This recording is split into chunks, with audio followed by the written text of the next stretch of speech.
বন্ধুরা, আজ আমরা চলেছি সিকিমের এক অপূর্ব শান্তিময় জায়গায়, রাভাংলা বুদ্ধ পার্কে। সবুজ পাহাড়ের বুক চিরে দাঁড়িয়ে রয়েছে ১৩০ ফুট উঁচু এক মহামূল্যবান বুদ্ধমূর্তি। ২০১৩ সালে সিদ্ধি বুদ্ধ প্রজেক্টের অংশ হিসেবে এই বিশাল মূর্তি নির্মাণ করা হয়।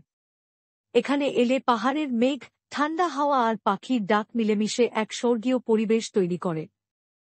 পার্কের মধ্যে রয়েছে শান্তিপূর্ণ প্রার্থনা স্থল, ছোট ছোট প্রার্থনা চাকা, প্রেয়ার হুইলস, বুদ্ধের জীবনের কাহিনী ফুটিয়ে তোলা ওয়াল পেইন্টিংস আর মূর্তিগুলি। চারদিকে ছড়িয়ে থাকা ফুলের বাগান আর জলের ঝর্ণা যেন প্রকৃতির সৌন্দর্যকে আরও প্রাণবন্ত করে তোলে। এখানে হাঁটতে হাঁটতেই যেন মন আপনাতেই শান্ত হয়ে আসে। আর যখন তাকাও সেই বিশাল বুদ্ধমূর্তির দিকে, মনে হয় সময় যেন এক মুহূর্তের জন্য থেমে গেছে। রাভাংলা শুধু এক দর্শনীয় স্থান নয়, এটা এক ধরনের অনুভূতি। যারা প্রকৃতির মাঝে আধ্যাত্মিকতা খুঁজে পান, তাদের জন্য রাভাংলা বুদ্ধ পার্ক এক আদর্শ স্থান। বন্ধুরা, জীবনের ব্যস্ততার মধ্যে যদি একটুখানি শান্তির ছোঁয়া খুঁজে পাওয়ার ইচ্ছে থাকে, তাহলে একবার অন্তত এখানে এসো।